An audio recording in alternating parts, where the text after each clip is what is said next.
Yeah. There it is. There it is. Oh, how are you doing, my friends? How are you doing? Max, welcome. Long time no see. Yeah, long time no see, really. It's very Long good to time. see you. It's very good to see you again, and thank you really for calling me. I know we both have a lot on our chest that we need to let out, so this is a great opportunity to do it. Yeah, absolutely. Guys, by the way, if you just joined the stream, please check. I think I hear Max's voice as if it was like a Terminator, but maybe like a really? cyborg. Yes, there we go. Brad also hears it. Nice. So it's not only me. Oh, okay. I don't know what's going on. It's pretty funny, Max. But Let me try to turn this off and on. I love this. His tone isn't good. All right. Anyway, while Max is trying to fix this up, okay, guys, if you just joined the stream, welcome, my guys, to the Juve therapy session. Every Friday we do this, and today is a very, very special one because Cristiano Ronaldo no more, and we have to talk about it. We have to digest it somehow. We have to understand what is going on, what is our past, what is our future, and how did it happen. It's all up in flames right now. What we know at this moment is that, of course, Cristiano Ronaldo has joined Manchester United, not Manchester City, as we thought 5-6 hours ago. So it's been crazy. But he has joined Manchester United. He returns to Old Trafford, and we are left without a true goal scorer, or are we? That is a big question we really, really want to discuss today. Let me hear your mic again, Max. Okay, is it better now? Much better. All right. Let's see how this works.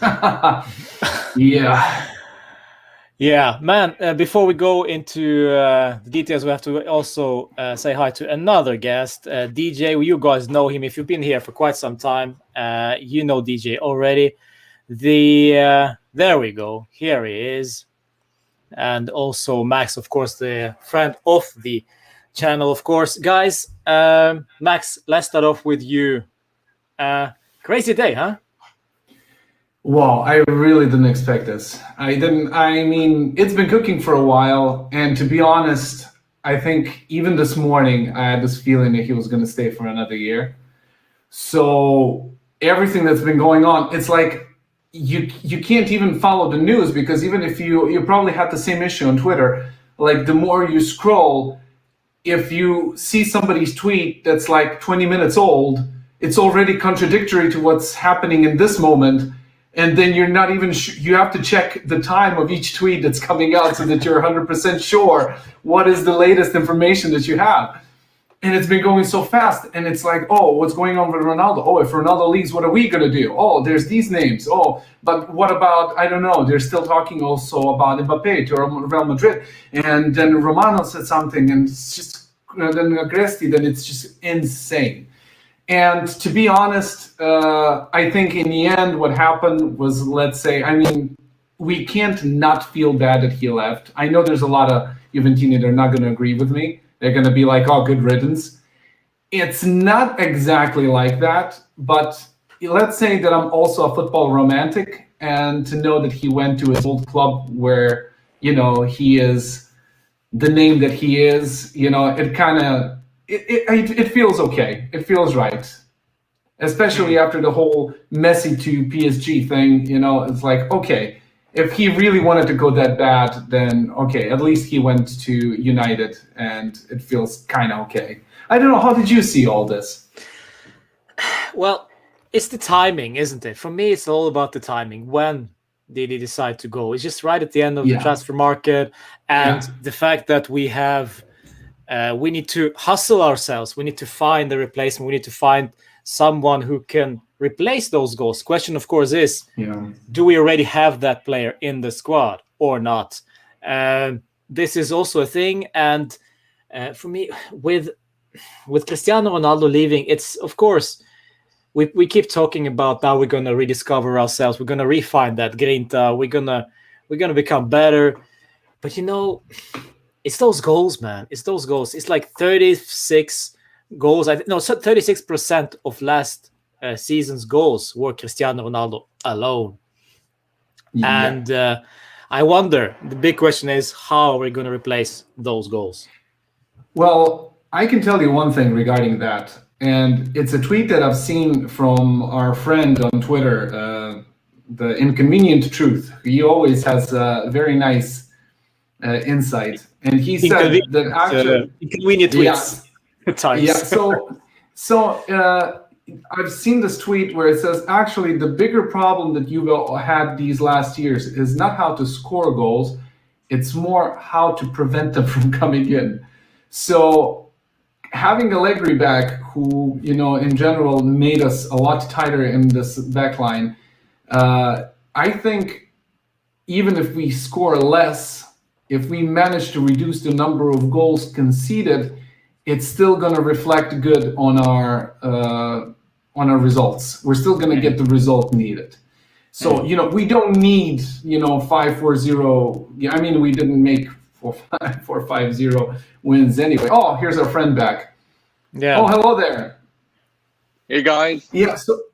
So in general, I'm not that afraid of it, honestly, because I think we're going to gain a lot on other segments of our game to compensate for this. So I think we're going to be all right. I'm not afraid of it, honestly. So DJ, welcome to the stream once again. Nice, great to see you, by the way, man. It's been a while. Ciao, guys. Yeah. Ciao. Good time to catch up.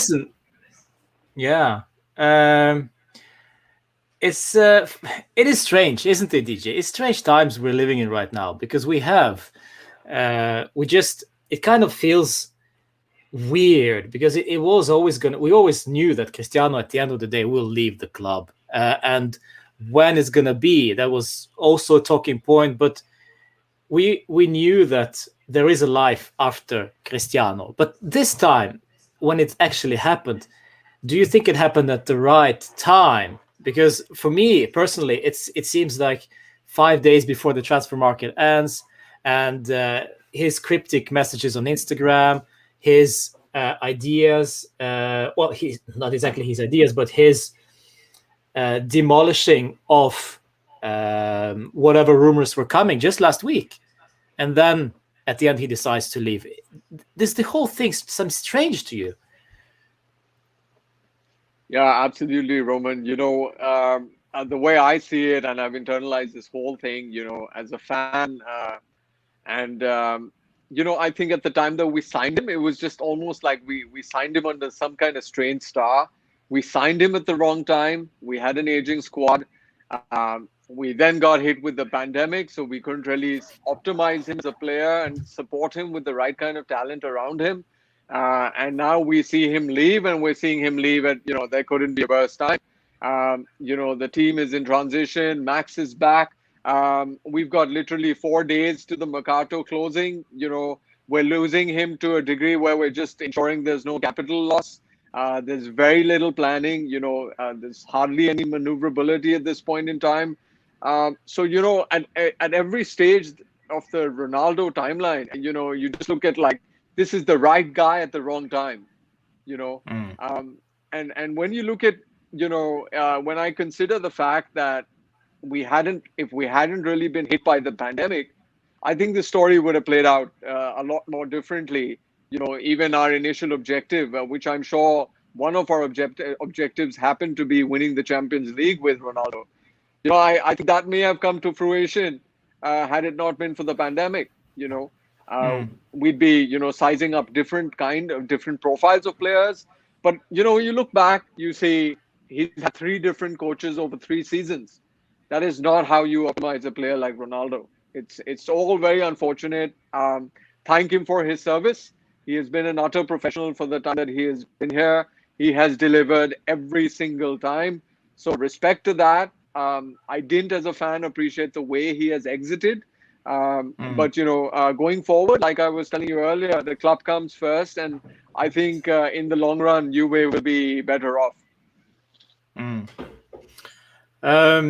There are people in the social media, of course, reacting to this breaking news, and most Juventini who are Juventus fans, not exactly, I'm not going to go and say Cristiano fanboys or girls or whatever, but the Juventus fans look at this situation in a very historical way of looking at it, because we go back and say that, well, we did win 7 Scudetti without Cristiano, and now he arrives, he leaves, and we're gonna still continue winning after him as well.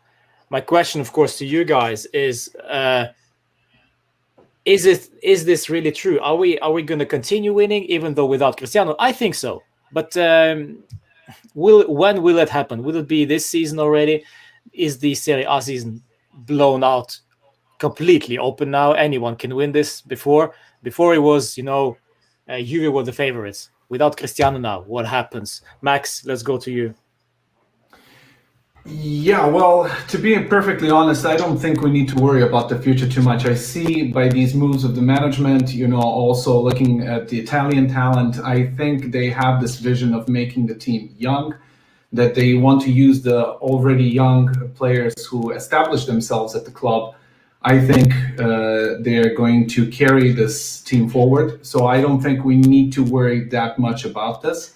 Regarding what our friend said earlier, there's been a lot of things when Cristiano came that also went around him that I kind of felt. I will never know if that's true or not. But for example, you mentioned 3 coaches in 3 years, that's not good for Ronaldo. But on the other side, I actually have this feeling that we did have 3 coaches in 3 years because of Ronaldo.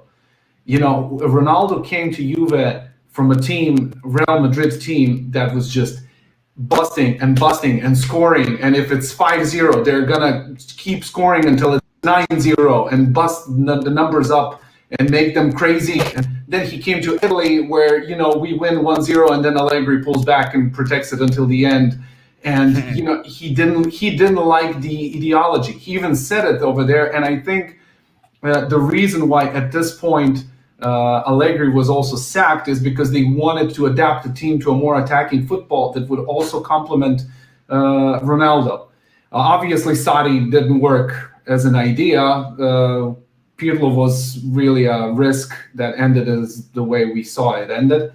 And I also think Allegri now coming back was one of the things that triggered him, that he was like, oh no, I'm done with this. I'm not going to do this again. So it felt to me like this, but yes, I agree that definitely, I mean, when he was bought, it didn't feel like the wrong player at the wrong time, because we were already champions for so long and it was time for this next step, but nobody could foresee what was going to come with the pandemic and everything. So yeah, in the end, it's true. He really turned out to come to us at a very difficult period for world football. Not that difficult, for example, as for maybe English clubs who still have a different financial support than the Italian clubs do. But yeah, it's definitely felt. It's definitely felt in the football world, and we couldn't provide also a team that could maybe use the fact that Ronaldo was there. I don't think he was utilized in a way that it was supposed. There's something that I constantly like to quote, and it's from a comedian I actually like to watch. And sometimes he says, "Don't buy a yacht unless you have money for 10 yachts." And yeah, I remember you saying this before. Yeah, I said this before one time with you. And for me, that's how I feel here, because you blew everything you had on this 30 million a year contract and everything you want, but you couldn't have enough of money flow cash to support everything else around it.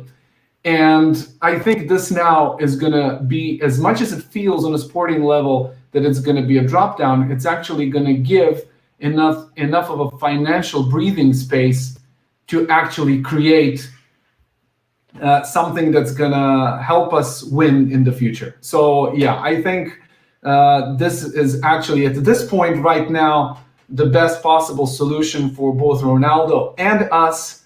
Although, as you mentioned at one point, I'm definitely not agreeing with the way he left, with the timing when he left. This could have all been done differently. I think he could have left this club without shutting the door with his ass. DJ. I think, Roman, when I think about it, Ronaldo's a guy who started his career with playing with Matuidi. He ended it playing with Bernardeschi, behind him. And when I think about that, really, that's not really catering to Project Ronaldo, on so many levels. And when you remember that he had Casemiro and Modric and everybody, and then he comes to us, to Matuidi, Khedira, and it's just, oh, Jesus Christ. Yeah, it's just not happening, guys. And going forward, though, it's crystal clear because, there's a very fine line, guys, between affording something and being able to afford it.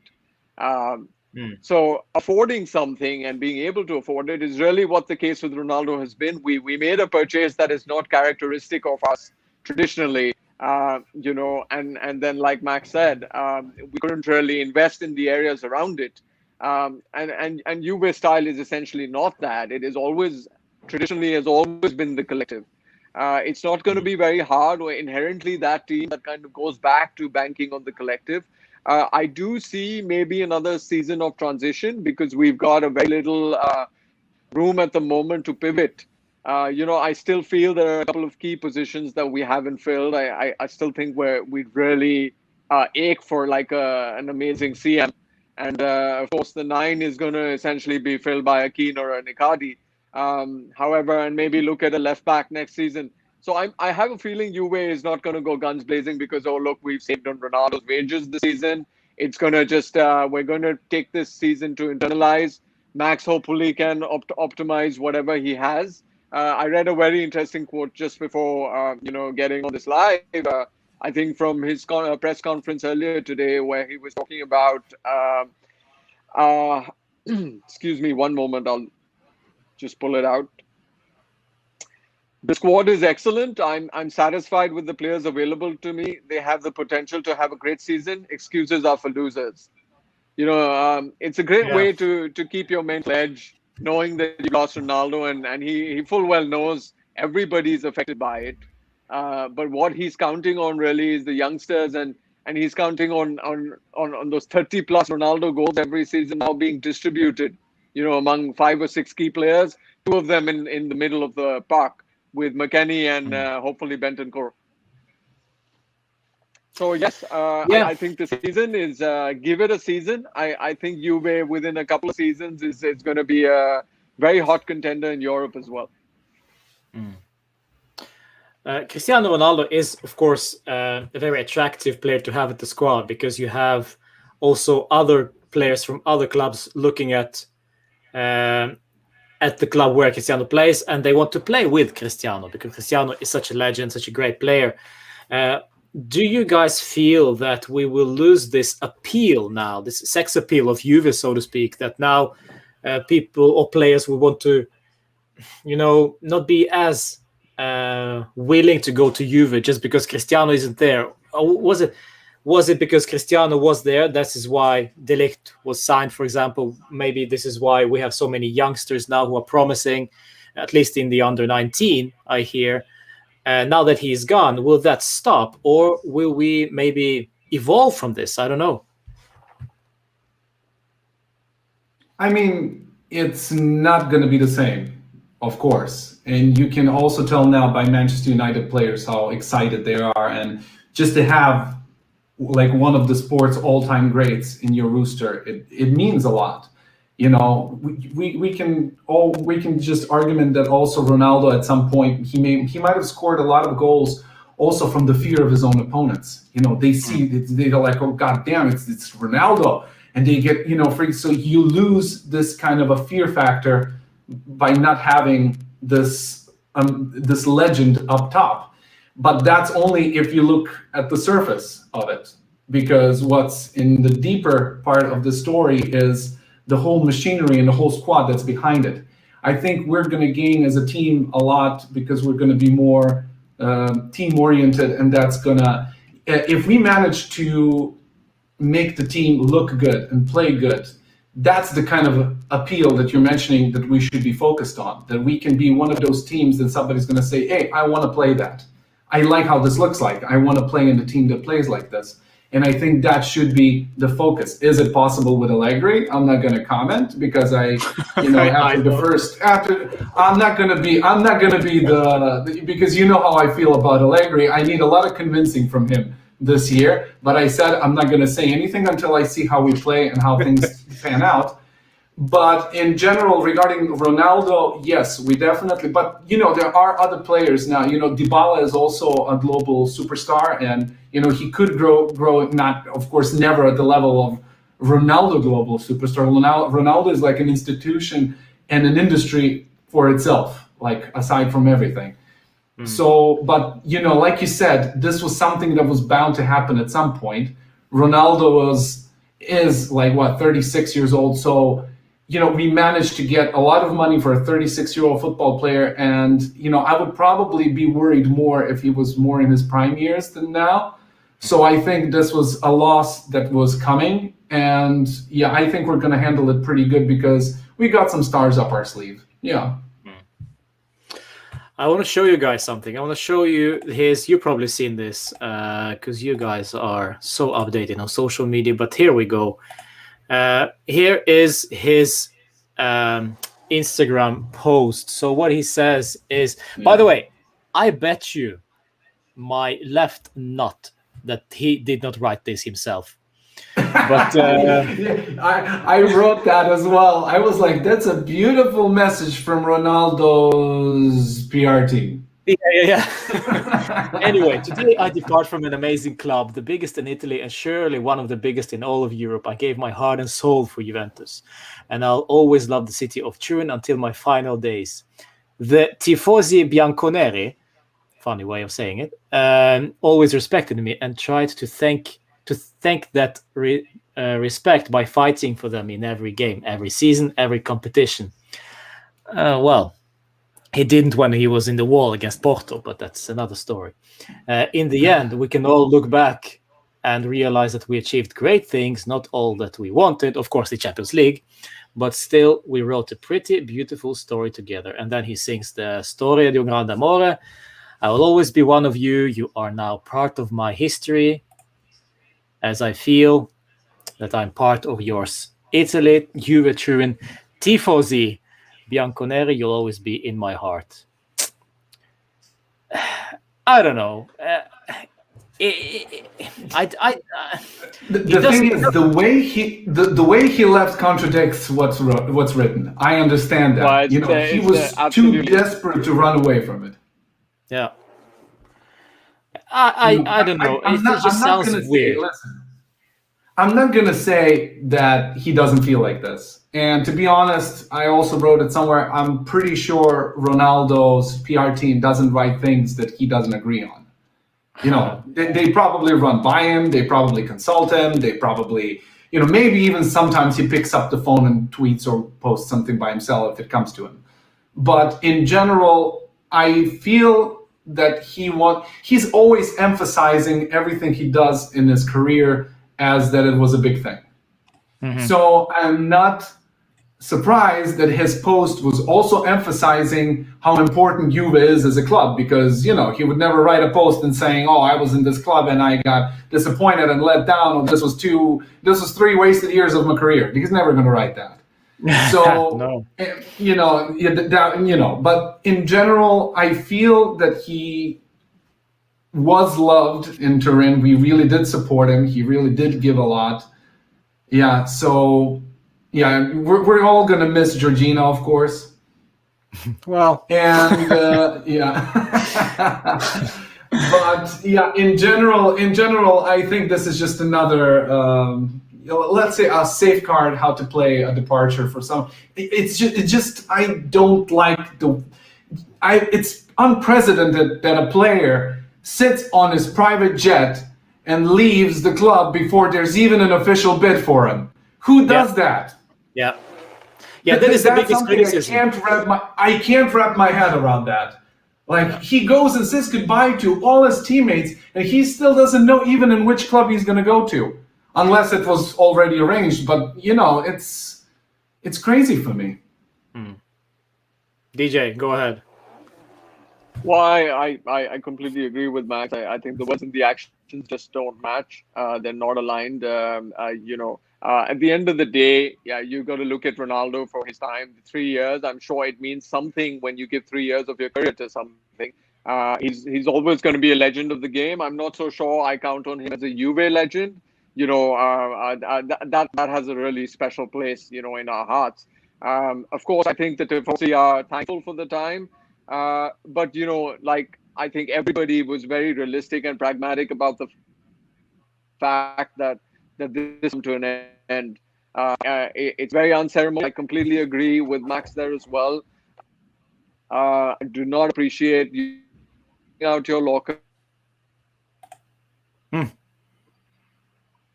lost him then. Yeah, I think we lost him. But anyway, yes, it is true from DJ there, because it was always going to be the case that he leaves and we continue as a club. And what happens next, Max? What happens next is that we are playing against Empoli already tomorrow without Cristiano. The thing is that we remember when Messi left Barca, of course, it's not comparable at all. He was crying his eyes out. He was very sad of leaving. I don't think we will see Cristiano at J Stadium tomorrow, because he's gone. He's already left. He's already left the country. No, he's off. Yeah, he's gone. But what happens next is we continue. And how do we continue? We spoke about this briefly. But is there any changes that we must do?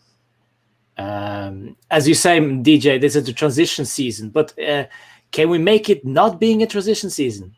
Can we make something out of those 30 million that we get right now? I think it was somebody in the chat asking the question. What are we going to do with the money that we earn right now, those 30 million? Are they going directly into the bank accounts of whoever, or are we going to re-spend them on someone? And who would that be? I don't know. DJ, since you were cut off, let's continue with you. Well, I think, Roman, inherently what's going to happen with Ronaldo moving out is Juve is going to go back to doing what they know best, which is always focus on. They're no longer going to focus on, you know, all the flash. They've learned the hard way with the Ronaldo project. They're going to go back to their core, which is focused more on Italians. There is, incidentally, it coincides with a beautiful generation of Italians coming through the system. That focus, and it's going to focus more on industrious players who feature a high work ethic. So when I look at it like that, I think that the transition could have been longer. Though I think between this season and the next, Allegri will not have only found like the right identity for the team. I think we would have also blooded the right kind of youngsters into the system. Early promise with Fagioli and Ranocchia, also with Keane coming back into the system. I think it's going to play to our core strengths, and we're going to have a very, very interesting core over the next 2 or 3 seasons. So I'm fairly confident that this transition is just going to take a little bit of time, but not as much as it should have otherwise. Max, in regards to this Italian core that DJ is talking about, is this a good way of moving forward in terms of quality? Because we remember when we were very focused on Juve being very Ital-Juve, so to speak, we had a lot of Italians in the side, and the quality dropped because we basically had very, very mediocre Italian players during some periods. But we see that we have some good ones now coming through. We signed Locatelli, and so on and so on. What's his name? Rovella from Genoa also coming next season.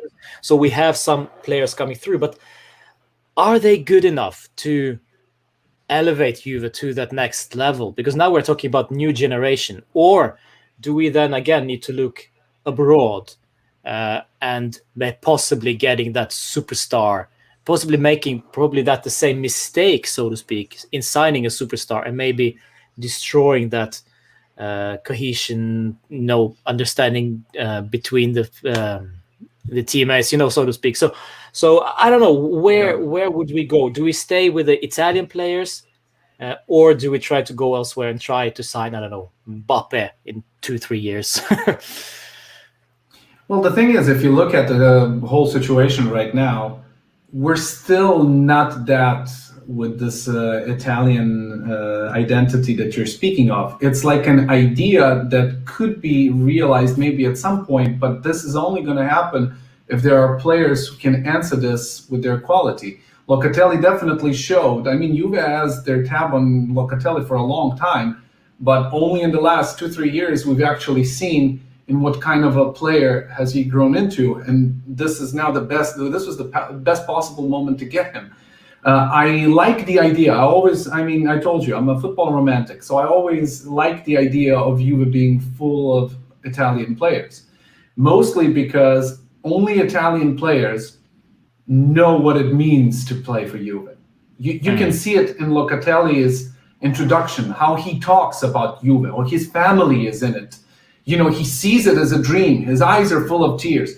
It's like there's no player abroad you can sign that you can get that kind of an emotion for. And it's better to even have an Italian player that's maybe not that high on quality, but understands what it means that is going to kill and die for the club, than to get somebody higher up who's just going to be like, I'm doing my job, I'm a pro, and that's it. Yeah. But there has to be a bar, and there has to be, quality control. And this is actually, at this point, Italian football, obviously, with winning the Euros and everything, is in a very good moment. And Italian players are a little bit sought after. But right now, when you look, tell me, Roman, now when you look at the Italian national team, realistically, who of those guys, and that's right now the best Italy has, would you bring in to Juve? Maybe 1 or 2 names, not more than that, realistically. Yeah, and that has been the case for the last, let's say 10 years, maybe 5-10 years. Yeah. Perhaps right now, of course, we now go back and start talking about Donnarumma, probably being the only guy who we kind of lost. But I mean, it's not about, this is the thing with this Italian squad, kind of digressing from the Ronaldo point, but it is important to mention that this Italian side, they weren't exactly world-class players, Jorginho, granted, Donnarumma, but overall, this was a core of players who were playing as a team.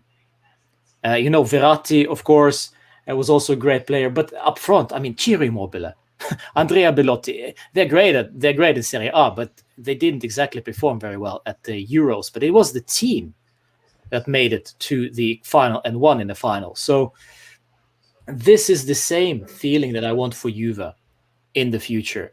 The feeling of pride, something that one on Twitter posted this, and I love that tweet, is that I want to see Juve something that I can relate to. I want to see Juve play the way I feel proud of them play that way. Unfortunately, with Cristiano, for me, it didn't feel. I wasn't proud the way we were playing. I was proud of the achievements, what we did with the Scudetto, the Coppa Italia, and then finally we didn't get the Scudetto. But I wasn't enjoying. I wasn't enjoying what I saw. To be honest, I was enjoying a lot more than I did in the beginning. Yeah. Believe it or not, I actually enjoyed. I mean, there's a lot more games that I enjoyed with Pirlo and even in the Sarri season than I did in the last 2 years of Allegri. And I felt that we might be, onto something, that we're moving towards something, but it was obviously too slow and everything. And when Ronaldo just came to Juve, the first thing that was incredibly annoying to me was that every ball just had to go to him, even when it was a good moment to pass for him, and even when it wasn't. So many times you can see the game developing, but no, there's like this urge and constant need to just send the balls to him. Yeah. And it was so goddamn annoying. I was like, not every ball has to go to him. Yes, he is the big legend, icon, whatever, but that's not how it works. And I felt that the team was suffering because of this. And I was like, I sincerely hoped that we were going to, snap out of this. Every ball needs to go to a Ronaldo mode and start finally playing as a team. And that kind of a little bit reduced over time, but I feel that we never actually got out of it 100%. Like, it's everything revolves around him. And to be honest, for a team to have one player and revolve your game around one player, that's like the worst thing you can do. Because then if the other team just closes off that one guy, you're done. That's the end of your game plan. So I'm really looking forward to see how is it going to look from this point on, because I think also the team is going to feel a lot of weight off their shoulders, because they're going to finally be like, okay, so now it's up to us to do our thing. Because Dybala played his best games in the last years without Ronaldo in the squad. Because when he had the freedom, when he had his movements, when he had, he could play his own game. And I'm really hoping to see this come back, especially with the armband and everything. He's going to be our main focus point. And to be honest, that also could be one of the reasons why Ronaldo in the end packed his bag so much, because Allegri was pretty much emphasizing, as the management did, that he's going to be the focal point of our squad in the forthcoming period. So I don't think maybe Cristiano liked that too much. Yeah, perhaps. DJ, let's go to you. I see that there are guys in the chat also. By the way, guys, smash like on this one and comment. I'll read all the comments, and if you have a good one, if you have any questions for the boys, please ask them. We try to answer it the best possible. But DJ, now that Cristiano is gone, as Max says, that Dybala is like the main focal point going forward.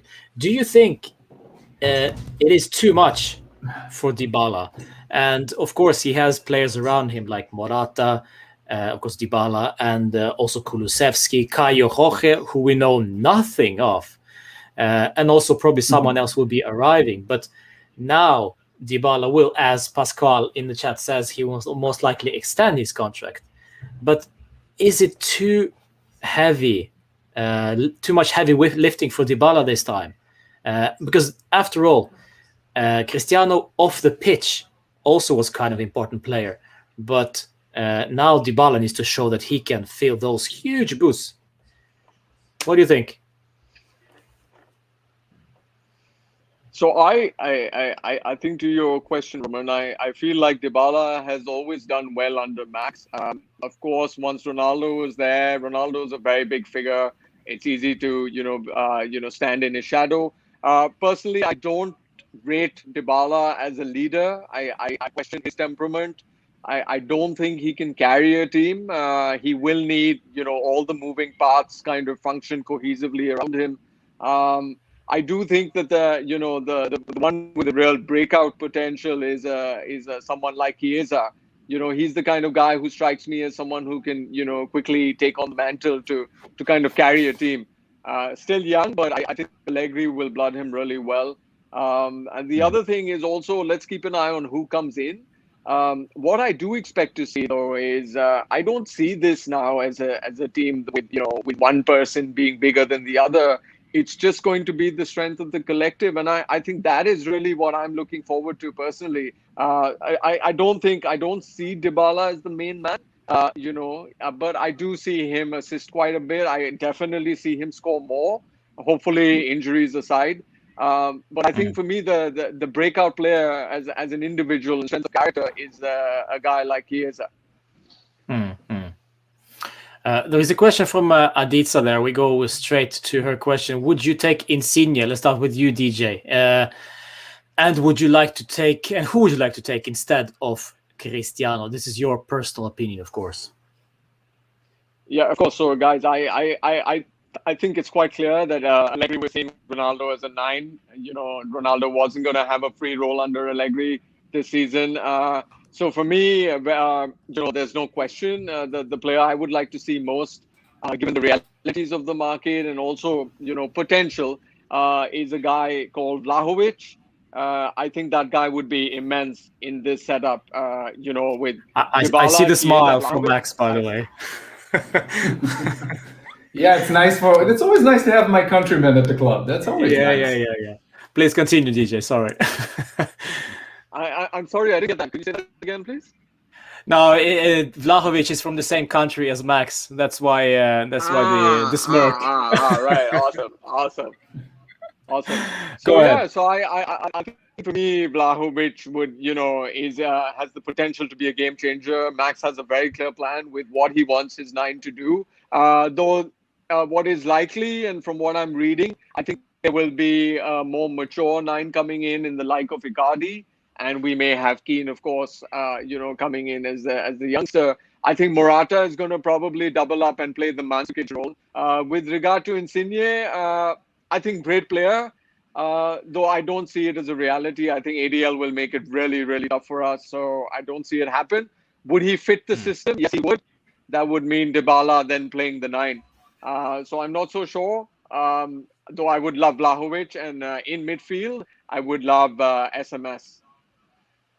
Wow, yeah, that's a good player as well. Wow, you're really cheering for my guys. You really want to make a Serbian Juve, huh? Serbian Juve. Serbian Juve, baby. Yeah. The thing is, I think Dybala personally, you asked, can Dybala, fill Cristiano's shoes? Yeah. I constantly have the feeling that Dybala had these shoes and Cristiano took it from him when he came, because Dybala was excelling so much at one point, and the season before Cristiano came, Dybala was great. He had a great season. He had over 20 goals. He was really doing great. He was all around, and then suddenly, bam! Ronaldo comes, and Dybala is now not important that much. I remember Dybala started that season. Mesmerized.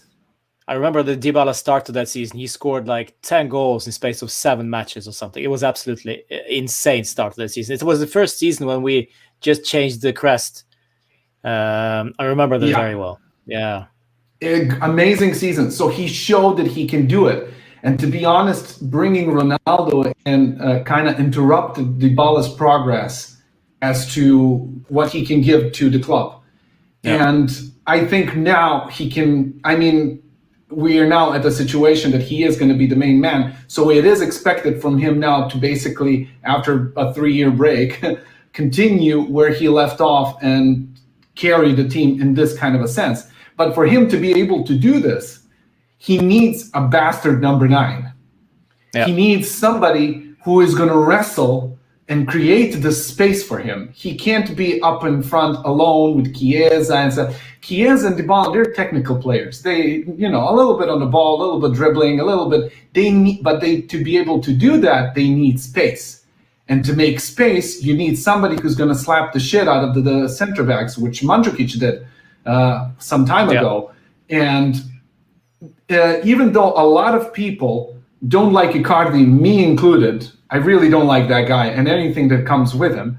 But as a temporary option, because if he does come, it's going to be something with a loan with a option to buy. So like for 1 year until we maybe see if we can get on our hands on Haaland or somebody that could maybe more psychologically fit the profile, having Icardi as a bastard who's going to wrestle up front might actually not be that bad of an idea, honestly. This is why Del Piero and Trezeguet worked so great together, because Trezeguet was the bully, the big guy, the big strong guy, but Del Piero was like the fancy one, and they complemented each other perfectly. So I completely agree with you, and we don't have that kind of player. We hadn't had that player since Mandzukic left, and we can talk all we want about Pipita, Higuain, but let's face it, he was not the grinta, he was not the bully. Maybe not on the pitch, maybe in the supermarket, in the McDonald's queue. Yeah. But yeah. Anyway, there's another question for you, Max, but it goes both of you, by the way. If we don't replace Ronaldo right now, can we use the saved salary as a transfer kitty this winter or next summer? I don't know who wants to answer that. Yeah, AJ can do it. Why not? I'm very interested. What does he think? DJ, go ahead.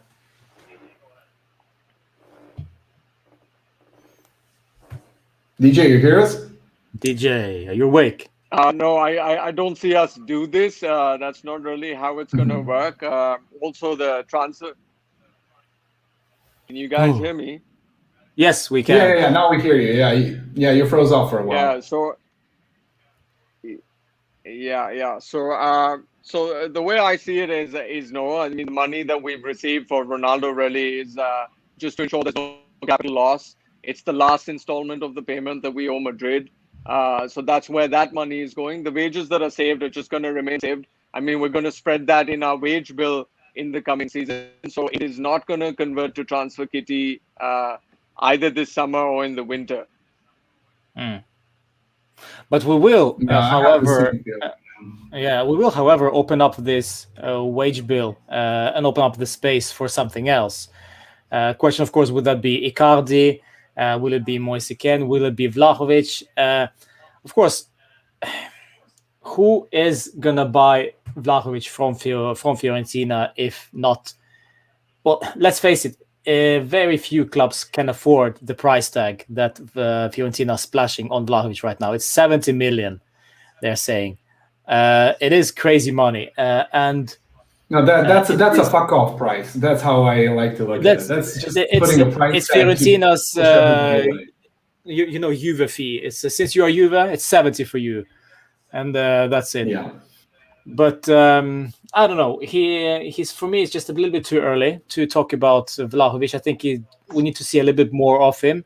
Even though he had a great season last year, let's see what happens this season. And I think, after a while, of course, he will leave this Fiorentina side, because let's face it, Fiorentina are a smaller club than Juve.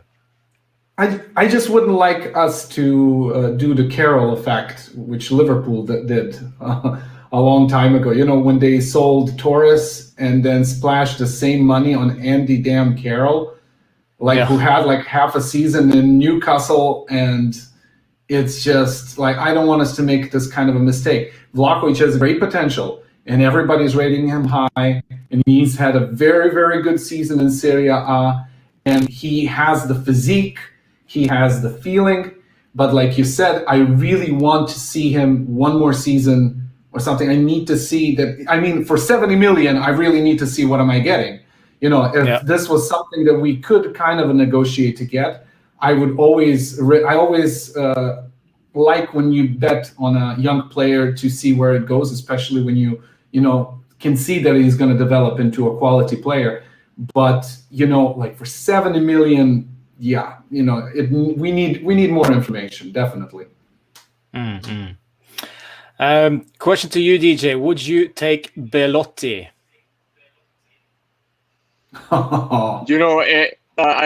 I don't think he'll have a problem living in Turin to begin with.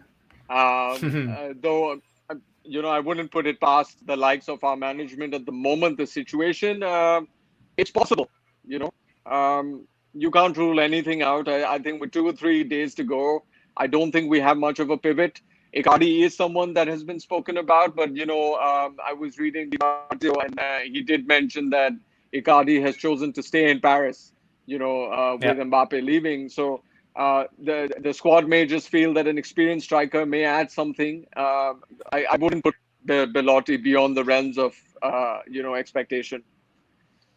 But isolatedly speaking, Bellotti is the profile that we're talking about. Is the big guy. It's a strong lad who can control the ball, who can draw out that foul, like he did during the Euros. I think he was up against Austria, and he came on in extra time and did exactly that.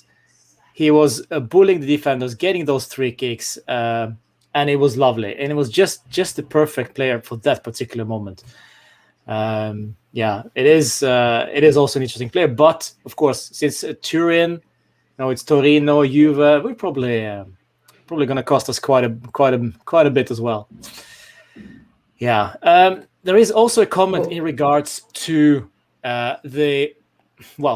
what are we left with without Cristiano? If we're going back to Cristiano, who is, for example, going to take the free kicks? It's pretty easy to answer to because it is now Dybala. Who's going to take the penalties? It is probably going to be Dybala, or maybe even, I don't know, Bonucci at that point. He's actually quite good at PKs, it seems. Bernardeschi, he showed that at the Euros. Oh, yeah. Oh, Berna for sure. There we go, yeah. Cold as ice. Yes, oh, yeah. And then he got married 24 hours later. That's crazy. In the same suit, like he was wearing that for a week or something. That was lovely. Crazy. But there is something that we are gonna miss with Cristiano leaving, without a doubt, on the pitch. Beside, of course, the goal tally. But is there something else that we're gonna miss, guys? DJ, let's start with you. Oh, absolutely. The man he's a champion in his head. That's the kind of temperament that that's the kind of temperament you want to give every young player in the team. Thankfully, a couple of them have had enough time to pick that up from him. Hopefully that's the learning we put into play this season.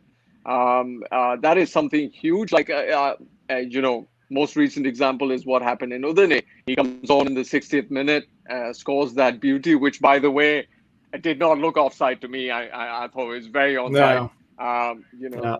I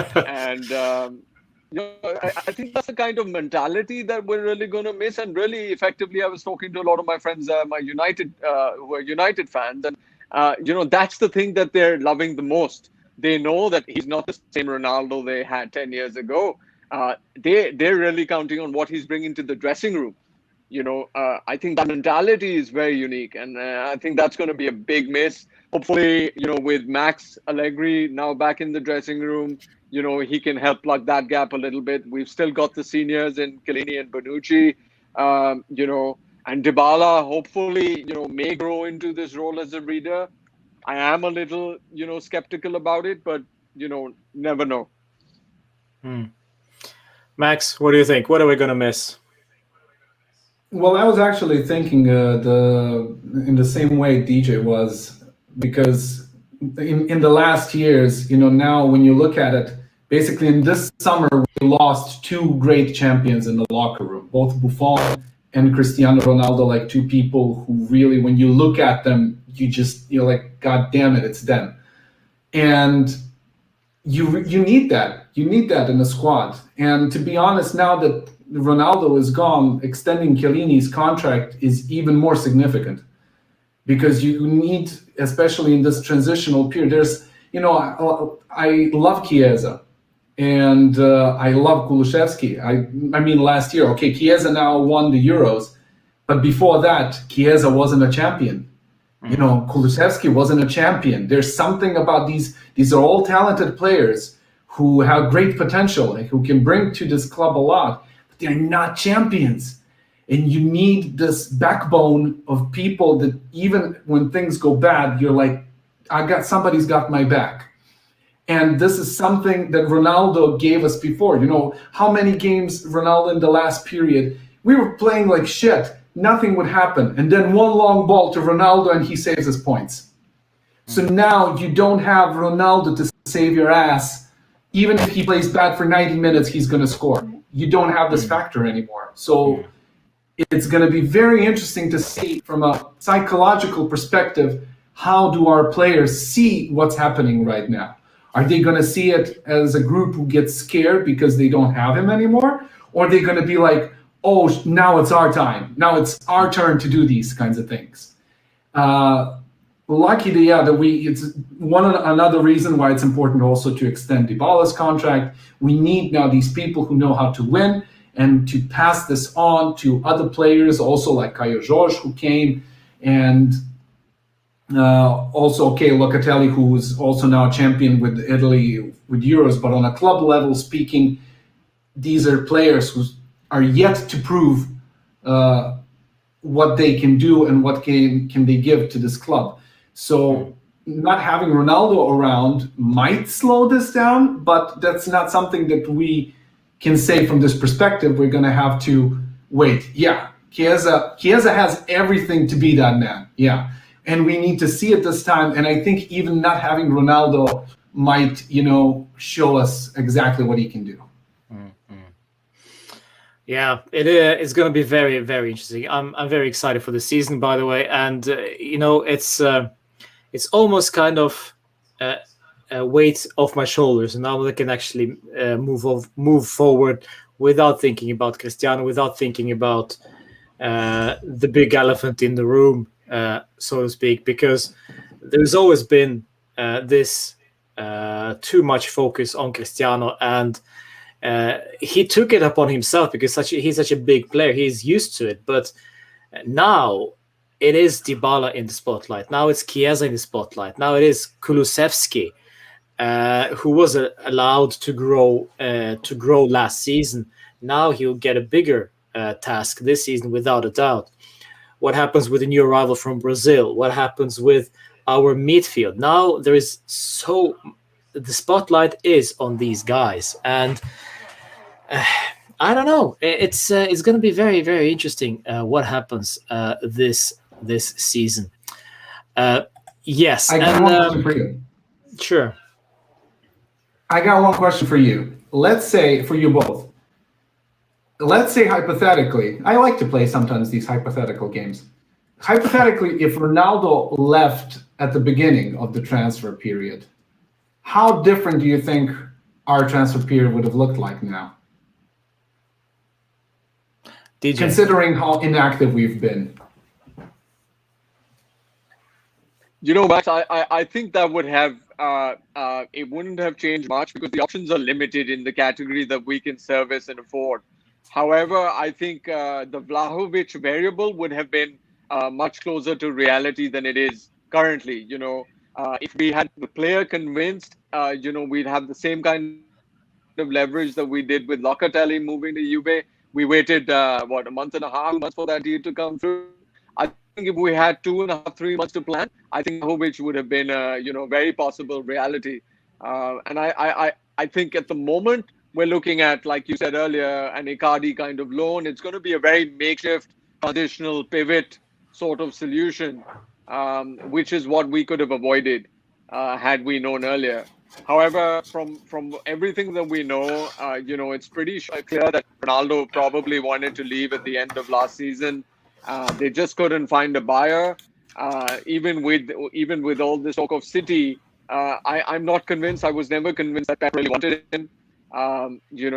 It was Mendes really pushing that agenda, and Juve obviously outright refusing any deal without a transfer fee. I'm sure United refused him as well earlier in the season. So it had to come down to the wire. Because City was involved, United kind of woke up. The Glazers were, this would be an insult, and they got involved, Yeah. So it's quite clear that they didn't wake up right now and say, we want to move now. I think he's been working at it. It's just that he's not mentioned anything because there was nothing from any club. No. For me, it's more of Des like played really a good game of chess.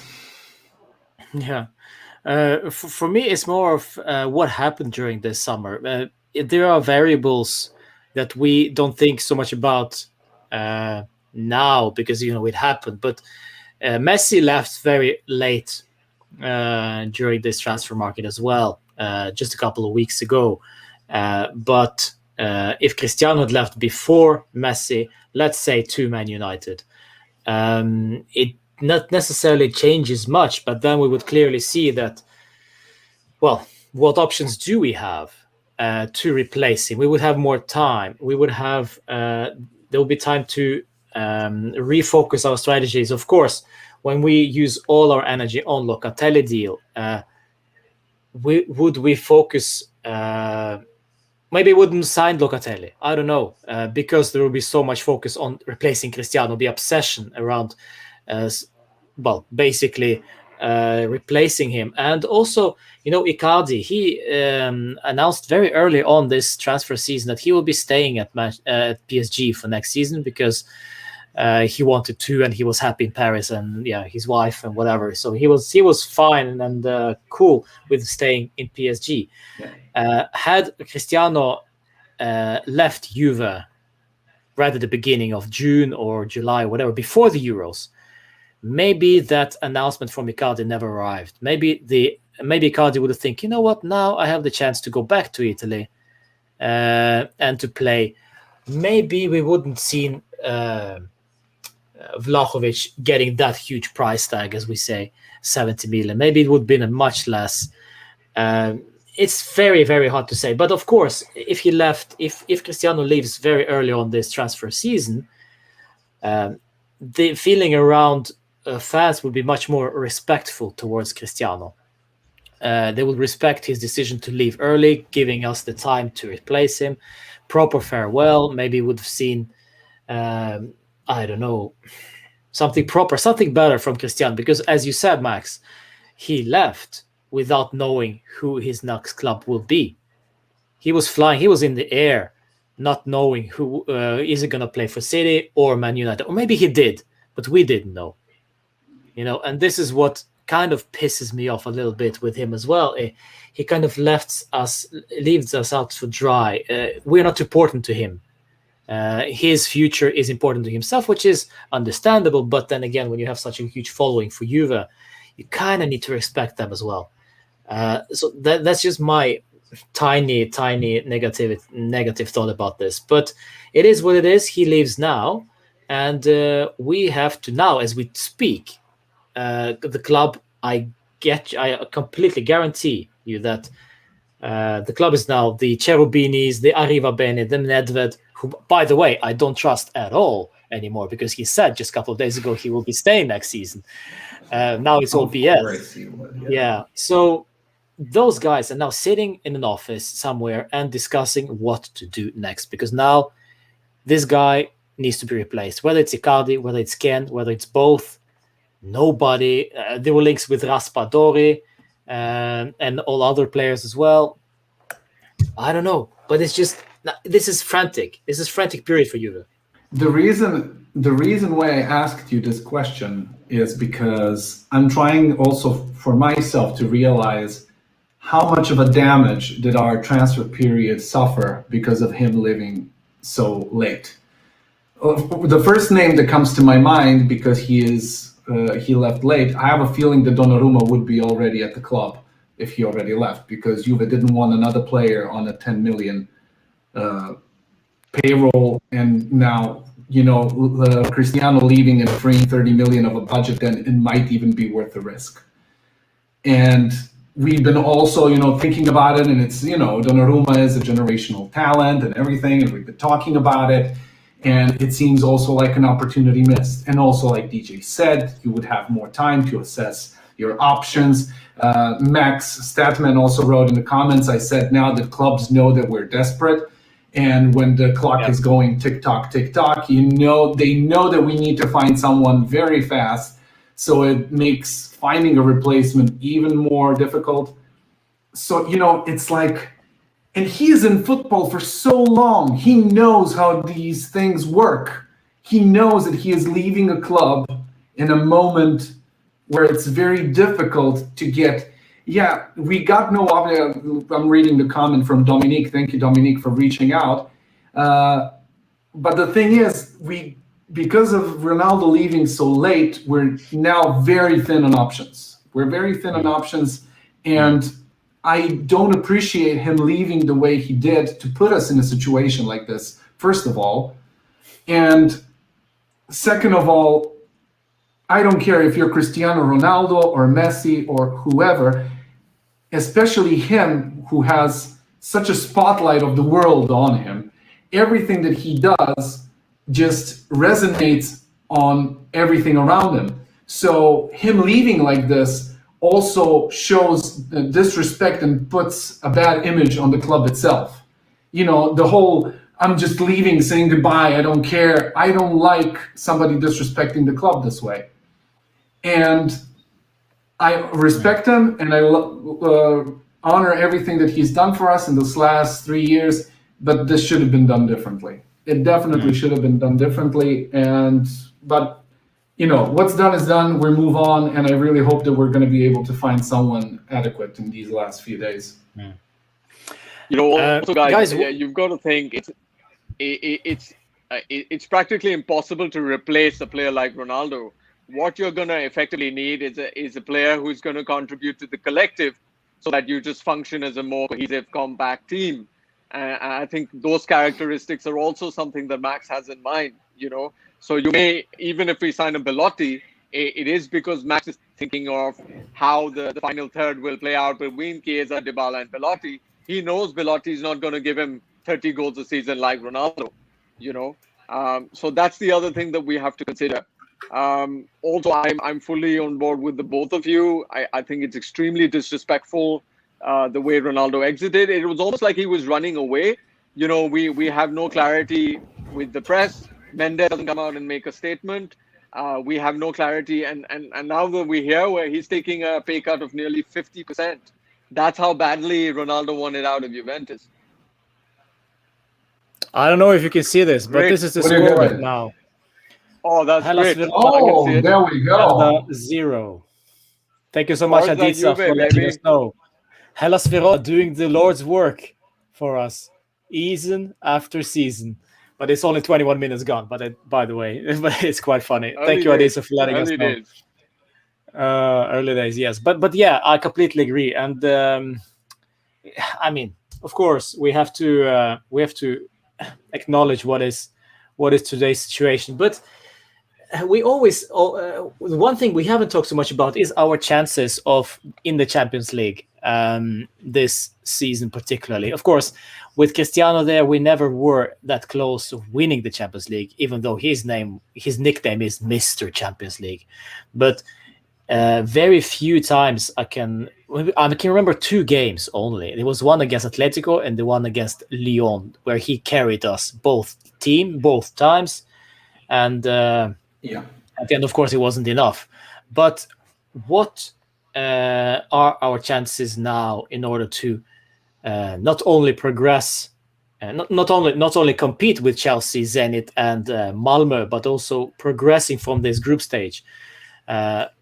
Again, do we need that international experience from Cristiano, or are these guys going to step up and show themselves? I don't know, Max, what do you think? Do you think we could progress even though Cristiano isn't there anymore?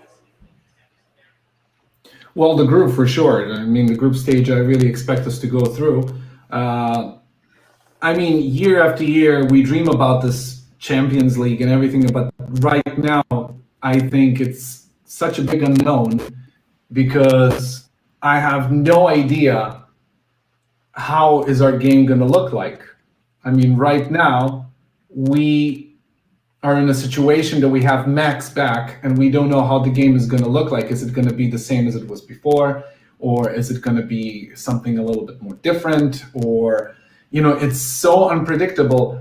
And at the same time, it's actually very exciting when you think about it, because now we're in this situation. Oh, Ronaldo is gone. The focus point is changing. We got Locatelli. So like finally, the midfield has been in a way like addressed. Like we got a new addition to it. How is that going to look like? We have no idea. And we definitely need our third kid is for Verona. Definitely. I love this comment. Lovely. I think they deserved it. They deserved it. I think they deserved it. So in general, I really think that, Champions League is a competition where you also need luck. So I kind of hope that it's going to be on our side a little bit. And the thing is, the last years it was on our side. You get opponents like Lyon and Porto, and those are teams that a team that's supposed to win the Champions League should beat. And you kind of skip that train. So after that, I'm going to roll with the punches. I'm going to just handle whatever it happens. Like, I believe we can do it. If Juve plays how we expect them to, we can beat anybody.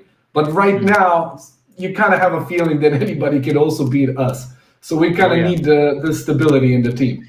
Yeah. And this is exactly what we need to rediscover, the consistency and the fear factor that the teams that play against us, that they need to start respecting us again. Because, well, if you just watch the Udinese game, they know Wojciech is a weak link. He is in trouble. He is probably not 100% focused. So he is something to look out for. And however, and then we're going back to, of course, with or without Cristiano, we were up 2-0 without Cristiano, without Chiesa, without Locatelli on the pitch. So this is also something that we could look forward to also without Cristiano now. We have already some understanding as to, so the players can actually provide performances, but without Cristiano and without those big players. Of course, now we have to look also at Allegri as a big factor to the whole thing, because Allegri will set up this team to win matches. Not exactly flamboyant football, not exactly exciting football, but we were up 2-0 with Allegri football against Udinese away.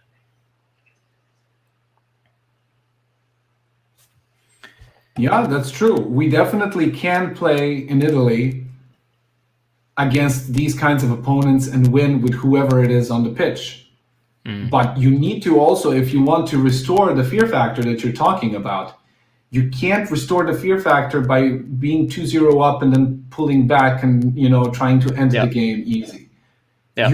You have to make a dominant performance from 1 to 90. Like that's that the opponent, that when they step on the field against you, that they know they're going to get run out. And this is something that we haven't been doing for a very, very long time. This is going to be the biggest challenge Allegri is going to have, but I don't feel that that's actually his main focus and what he wants this team to do. So getting that fear factor, while in the first 2 years of the first years of Allegri, the fear factor wasn't in the attack. The fear factor was at the back, because we were conceding so little that every team that came out, their biggest worry was, how the hell are we going to score today? That was their biggest fear. And like you said right now, they know Szczęsny is a little bit, insecure. And, we're a little bit, sometimes thin on the fullback positions. That's already too many holes in a team that's, trying to push to win a Champions League. That's not it has to be tight as possible. If there's one thing that we can maybe look forward to when it comes to Allegri, is that's one thing he's going to for sure take care of. And that's that, not too many balls go through. So let's start from there and see where it goes. Yeah. Also, guys, I think what happened in Udine, a lot of it is still, a spillage from the Pirlo season. I think the other thing that Allegri is going to bring that is going to be invaluable to such a young team is he's going to teach them in-game management, which is something we clearly lacked last season. So that is something that I think will make a difference in the league domestically. I think all of us have to be really realistic about no matter who comes in as the new nine. I'm not getting my hopes up. I think if we get through the group and we win the Scudetto this season, I think our core objective targets would be, attained. I don't see this team go very deep in Europe. We are a bit of an unknown quantity, but being realistic with Ronaldo leaving so last minute, I'm not very confident of our chances in Europe. Though that may turn out to be a good thing, because Juve is a very, potent underdog. There is a question from La Charela. I love the comment. Clearly not the biggest Ronaldo fan, but the question is, it's a very fair one, actually. Why did he leave? Why wasn't he happy? I don't know, DJ, what do you think? If you're Cristiano... Thanks, La Charela, for the question. I think this was really evident, from the time that Allegri came back. He made it clear that the project is going to be centered around Dybala. What he wanted from Cristiano was more responsibility. That is probably something that didn't sit well with Ronaldo. And I think somewhere there was also a catalyst in terms of Messi signing for PSG. We have to keep in mind Ronaldo is an individual at the end of the day. He doesn't think about the team. Clearly, he had done his comparative SWOT analysis. Messi in a great position to maybe pick up one more Ballon d'Or, a potential Champions League, and here Ronaldo is likely to see more bench time under Allegri. I think that is something that was a prime catalyst in him wanting to then push out. Then, of course, I think Allegri came out and said this today, was that he put Ronaldo on the bench against Udinese, and Ronaldo said he will stay. Post which Allegri was surprised at Ronaldo's decision a day or two ago. So I think this is really where it was. Ronaldo wasn't willing to play second fiddle to Dybala. And I think Messi going to PSG kind of, was the straw that broke the camel's back. But now there is a comment also in the chat about United. He's just joined Manchester United, going back to Old Trafford after several years away. Is this an upgrade, downgrade, or is it basically the same level as Juve right now, Man United? Or have they just elevated with Cristiano arriving? I think, Roman, this was not really his first choice, to be honest. I know there are a lot of emotional United fans out there. If given a choice, if City had actually made a legit official offer, I think City were his first choice because he's gunning for the same thing Messi is. He wants another Champions League and he wants a Ballon d'Or. So United was to me was just a pivot because there was nothing else for him in Europe. He was publicly rejected by PSG. He was publicly rejected by Madrid. There was really no go-to. The next best thing would have been going to Sporting Lisbon, which I think he thinks is still premature. So for me, no, absolutely. Ronaldo had no go. I think he's going to bulldoze Ole Gunnar a little bit in the same way that he did Pirlo. He knows he wouldn't have his way with Pep. So he's going to jump in on all the free kicks. He's going to jump in on all the penalties. But is it an upgrade? I think United have done really well this season. They've got a great mid. They've got a very decent center in defense. And Ronaldo up front, Ronaldo Cavani, So they have a fair shout. I would say they're legit underdogs in Europe. Dark horses. Cavani is wearing the number 7, by the way, Max. Do you think he's going to give that away? Yeah. Yeah, he is. Of course he is. Well, you know what would be funny? You know what would be funny? If he goes and takes number 30 at United. Just to piss Messi off. Right. 31, just above 30. Yeah, 31. Yeah, just that one above. But imagine he would have to change his whole business, man. He would have to have a CR31 perfume. And CR is just, no, it doesn't work. Yeah, that's the goal. By the way, who's going to take the number 7 jersey now at Juve? From what I heard, probably going to stay available. Yeah.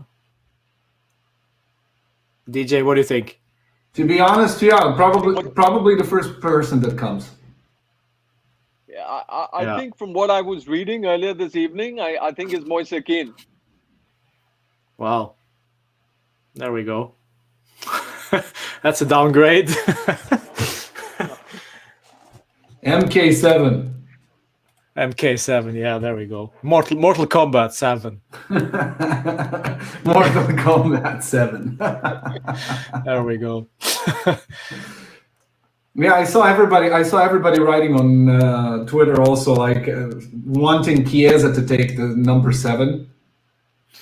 And we're like, yeah, that's going to be really fun for the people who already bought the Chiesa 22 shirt. That's exactly, going to be very fun. And also I also see the Cuadrado comments. The Cuadrado is going to get back the number 7, but Cuadrado just changed to number 11. So he just 11, changed to 11.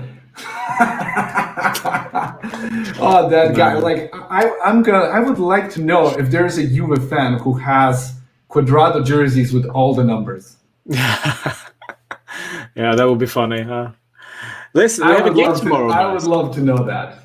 Yeah, we have a game tomorrow, and it is against Empoli. We do, and we have to get those 3 points. And before we end this stream, we have to kind of, By the way, Udinese just crashed Venezia 3-0, so they're up and running. Wow. What are we fielding against Empoli tomorrow, guys? Let's do the lineup.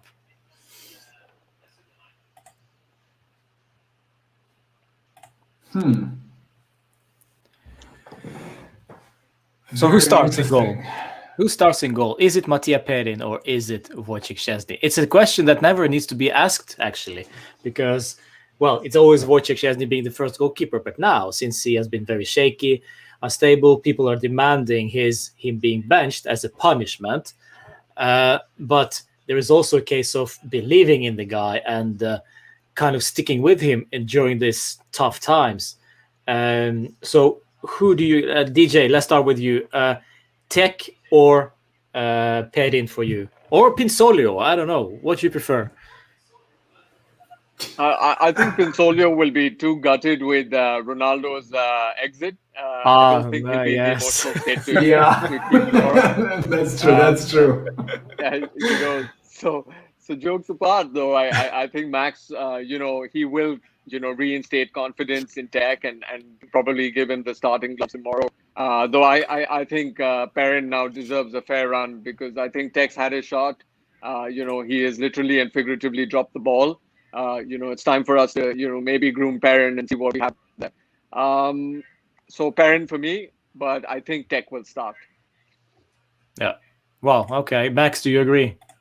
Yeah, I would. Yeah, I would agree with that. To be honest, remembering also previous Allegri's tenures, he wasn't so quick to draw on changes when it comes to the goalkeeper, especially when the backline is. He doesn't like to experiment too much. He likes things very stable at the back. So I think he's still going to trust into Szczęsny. Although I would also like to see, Perin get a run out to see how would he perform and how would he find himself in a situation like this. But yeah, I agree with DJ. I think he's definitely going to field Szczęsny on goal. All right. Then we have a back four.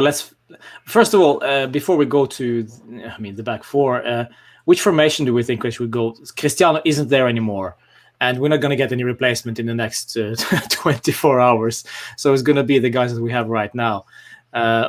What do we think we should start with? Is it a 4-3-3? Is it a 4-2-3-1? Or doesn't it really matter which formation? I don't know, Max, tell me what your thoughts.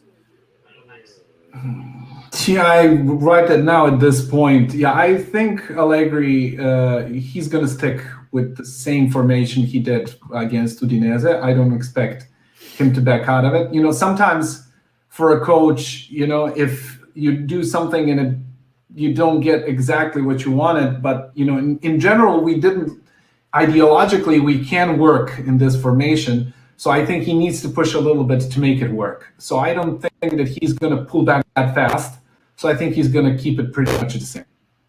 And which formation is that? Is it a 4-3-3 or 4-4-2? Yeah, 4-3-3. Yeah, I think a 4-3-3. Yeah, he's going to start with that. All right. It looks like that to me. So it's a 4 at the back, DJ. Who is your back 4? I have a sneaky feeling. I thought if he played a 4-4-2, I thought he's going to play Danilo in the center, quite the same way Pirlo did last year. Wow. Though my 4 would probably be Sandro at left. We'd have Bonucci de Ligt taking center. I'm a little thrown on the right, guys. What do you all think? Well, Because I feel like Allegri is going to want to play Cuadrado up front. Well, depending on Chiesa, probably. I mean, in the last periods, Cuadrado's role was mainly dictated by Chiesa's presence on the field. If Chiesa had to take the left side, or then he would push Cuadrado up on the right. Or if Chiesa is on the right, then Cuadrado is down on the right back. So everything was going around this. So it all depends on if Chiesa starts or not. In my book, he should. But then in that case, most probably then Cuadrado would go back. The thing is, we also need some kind of injection from the bench. But I don't know. At this point, I can see, I think, more Cuadrado on the right. Could very well be. I think actually, since this is Empoli we're talking about, and Allegri really wants to get everybody involved, maybe we'll even see De Sciglio at some point during the game. Could be Danilo starting at the right back. But one thing is for certain, Chiesa will start, because he did start against Udinese. So he will most certainly start against Empoli. Question is, what does that mean for Cuadrado? Will Chiesa play on the left and then Cuadrado on the right, all the way up front? And then you have probably Danilo or De Sciglio on the right back. I don't know. But yeah, I agree with you, DJ. It's these 4 at the back, at least 3 at the back, is like more or less Alexandro, De Ligt, and Bonucci, and then we have a coin toss between maybe Danilo, Cuadrado, maybe even De Sciglio. But if you're going with one player, well, let's go with Cuadrado perhaps then. Sure. The thing is, in my point, I have this feeling that if you do have Chiesa on the right, you don't need technically Cuadrado to complement him, because you need Cuadrado often to make the offensive runs, because you get a lot from Cuadrado like this. If you have him already there, then maybe it's better to have Danilo that can a little bit more stabilize the side, and doesn't need to go too far up ahead. But if Chiesa plays on the left, then you might need Cuadrado on the right to go and make those. It's like a Rubik's Cube at this point. Yeah. In the middle, then we'll have I don't know, Max, your midfield for tomorrow. Will Locatelli start his first game for Juve? I'm very interested if he managed in this very short time to adapt.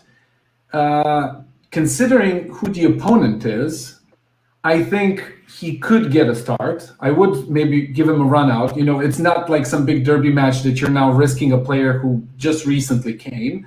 So, against Empoli or something, it could be a good opportunity to see exactly what Locatelli can bring to the table. But knowing, Danilo could in this case play as a regista, but especially now when Ramsey is injured, we might see Danilo a little bit more. No way. Is he injured? No way. Ramsey? Yeah, Ramsey is out. Shocked. I'm joking.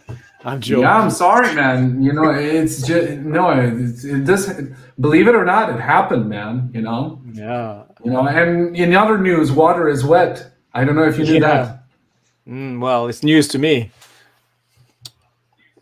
Yeah, so you see, and definitely, we're gonna need support. So in general, I would definitely give Locatelli a run out, and Bentancur looked a lot better than we usually watch him at in the first game, but I kind of prefer Rabiot. So I would love to see Rabiot in the midfield. So I would but I don't expect him to change the complete midfield. So if Locatelli gets a run in, which I hope for, then for sure we're going to see alongside him, I would say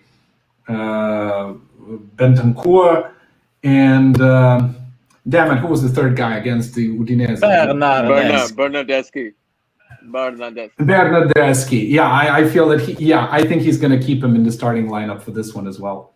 Oh, wow, interesting. With Bernardeschi getting another shout out to start. Imagine his confidence is will be through the roof, so to speak. And then finally, DJ, what's your front two or front three? It depends on what you go for. I think, well, Dybala starts, that's for sure.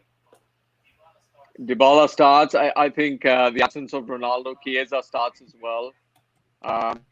I'd like to see Kulusevski get a start, though I'm skeptical. Not very sure, but I know Chiesa, Dybala, 100%. They're in the middle. I agree with Max. I think Locke will also get a run out in the midfield tomorrow. Rabiot's just coming back from injury. We may see him as a sub, but I think Locke and Chiesa are probably, two key starters tomorrow. Dybala 100%. He's probably the first name on the sheet.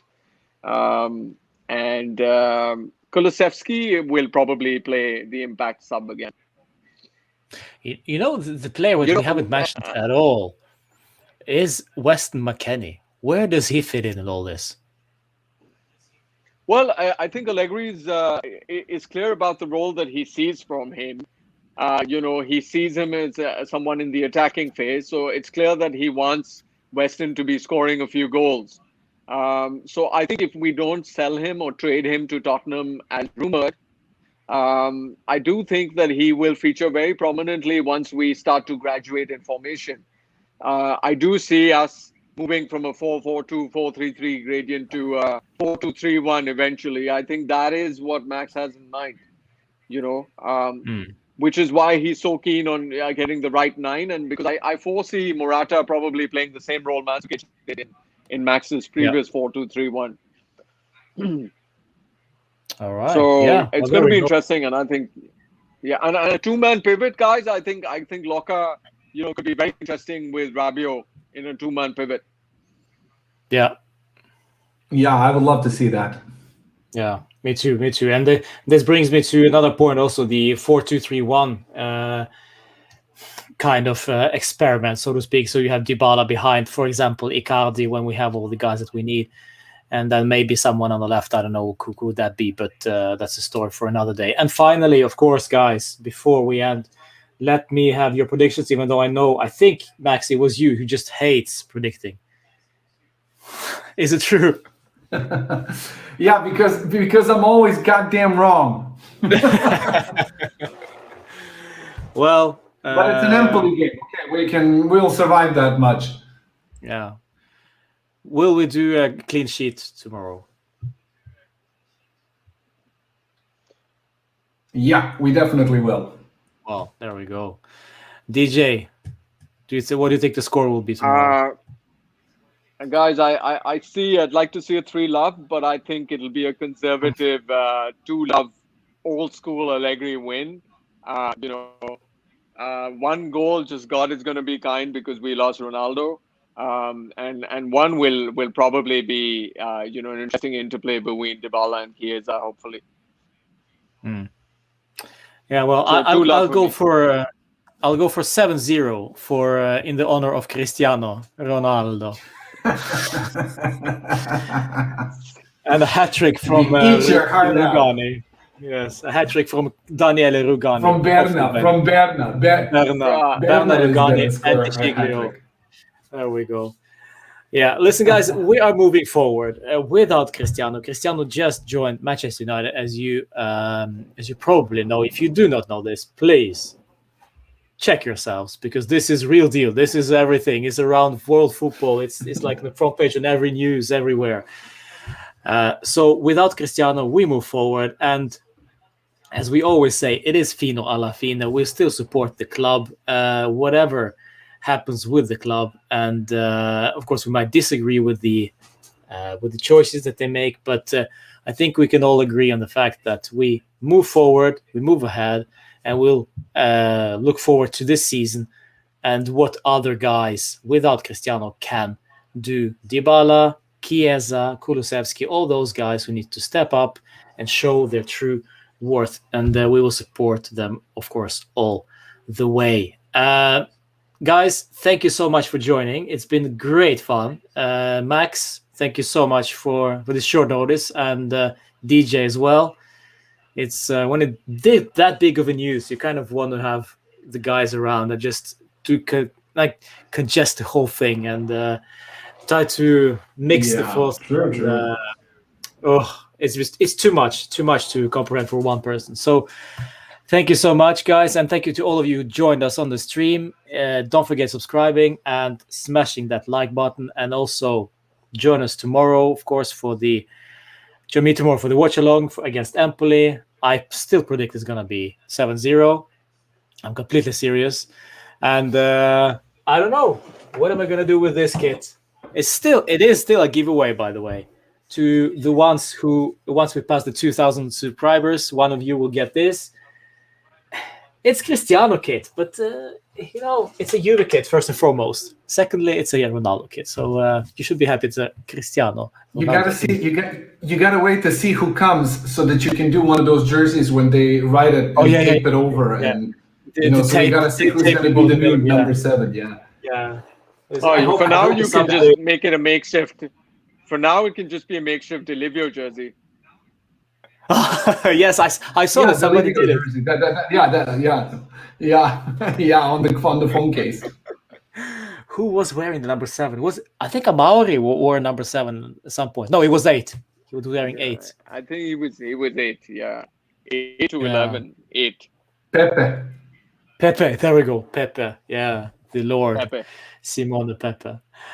All right, guys. Thanks so much for joining. Enjoy your evening, and we'll see you tomorrow for the watch along. Fino alla fine. Ciao.